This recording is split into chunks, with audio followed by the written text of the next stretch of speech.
मीरपुर नाम के शहर में तेजस अपनी पत्नी नीरू के साथ रहता था। पति पत्नी दोनों ही नौकरी करते थे। एक दिन तेजस गांव अपनी माँ के पास फोन करता है। हेलो, प्रणाम माँ। जीते रहो माँ, तुम दादी बनने वाली हो हैं? अरे वाह, ठीक है बेटा, मैं कल ही आती हूँ। जब माँ जी शहर पहुंची तो बेटे बहू ने बहुत अच्छे से स्वागत किया। लीजिए माँ जी, चाय। अरे गर्मा गर्म पकोड़े ले आओ माँ के लिए। नीरू रसोई में गई और 2 मिनट में ही पकोड़े ले आई। जी ये लीजिए। बहू जादू से बनाए हैं क्या? अभी तो रसोई में गई थी। यम्मी।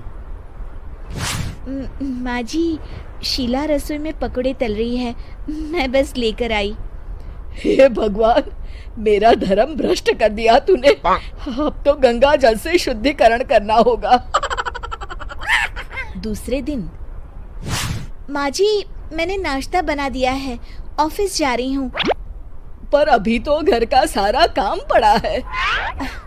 शीला आती ही होगी, झाड़ू पोछा बर्तन कपड़े वो सब कर लेगी। हमारे जमाने में घर का सारा काम हम ही करते थे। जी माँ जी, आप बहुत होशियार हैं, मैं घर ऑफिस दोनों नहीं संभाल पाती। तो जरूरत क्या है घर से बाहर जाकर चाकरी करने की? वैसे भी घर का काम खुद करने से घर में बरकत आती है, समझी? पर माँ जी। पर वर कुछ नहीं, इस महीने की पगार मिले फिर ऑफिस बंद। हाँ। रात को नीरू तेजस से कहती है, सुनिए जी, माँ जी बोल रही थी कि मैं नौकरी छोड़ दूं। वैसे ठीक ही तो है, अभी तुम्हें आराम की जरूरत है। फिर भी आराम कहाँ, शीला को छुड़ाने के लिए बोल रही थी। तो अब 24 घंटे में इतना काम तो कर ही सकती हो। पर जॉब पसंद है मुझे, घर पर मन नहीं लगेगा। अगले दिन जब दोनों ऑफिस के लिए निकल रहे थे, मेरी तो कोई कीमत ही नहीं है इस घर में। माँ जी, आजकल महंगाई बहुत है, रहन सहन भी बदल गया है, दोनों नौकरी करते हैं तभी ठीक रहता है। अच्छा, तू कहना क्या चाहती है? मेरा बेटा तुझे बिठा के खिला नहीं सकता? तू ही इस घर का खर्च चला रही है, हैं? नहीं माँ जी, मेरा वो मतलब नहीं था।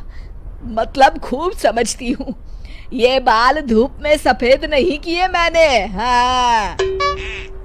अब तो ये रोज का काम हो गया था। तेजस भी रोज की झिकझिक से परेशान हो गया था। एक दिन उसने कहा, नीरू, वैसे भी तुम्हें मैटरनिटी लीव मिलने वाली है, तो अभी से ही छुट्टी ले लो। पर क्या, मेरी सैलरी अच्छी खासी है। आखिर नीरू ने रिजाइन कर दिया। जब बच्चा हुआ तो घर में सब बहुत खुश हुए।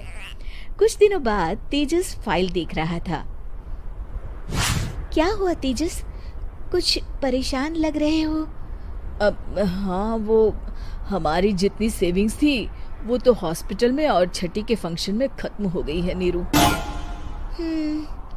और अभी वैसे मंदी चल रही है तो मैं बोल रही थी कल मुन्ना को हेपेटाइटिस का टीका लगवाना है।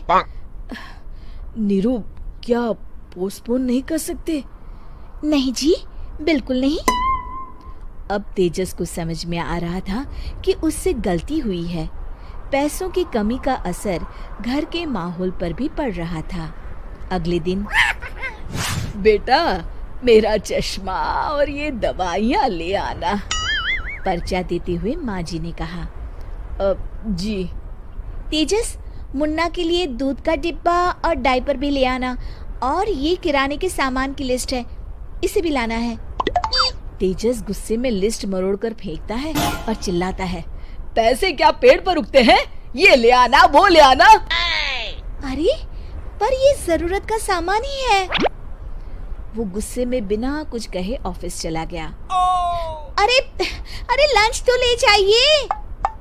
नीरू दौड़कर डिब्बा पकड़ाती है। एक दिन खाना खाने के बाद, नीरू, अब तो मुन्ना कुछ बड़ा हो गया, तो अब तुम वापस ज्वाइन कर लो ना जॉब। पर इस रिसेशन में जॉब मिलना बहुत मुश्किल है। ट्राई तो करो। फिर मुन्ना, माँ जी है ना, और एक फुल टाइम मेड भी लगा लेंगे। पर माँ जी, उन्हें तो पसंद नहीं। तभी माँ जी वहाँ आ जाती है और प्यार से नीरू के सर पर हाथ फेरते हुए बोलती है, अब मेरी समझ में आ गया बहू, पहले के और अब के समय में अंतर है। तुम काम शुरू करो, मुन्ना की जिम्मेदारी मेरी। मेरी प्यारी माँ जी। ये कहकर नीरू उनके गले लग गई। शिक्षा, परिवर्तन संसार का नियम है, हमें भी समय के साथ चलना चाहिए। उम्मीद है कि आपको हमारी ये कहानी पसंद आई होगी। कृपया हमारे चैनल को सब्सक्राइब करें और सभी अपडेट्स के लिए बेल आइकन जरूर क्लिक करें। और हाँ, वीडियो लाइक और शेयर करना मत भूलिएगा। Bye bye.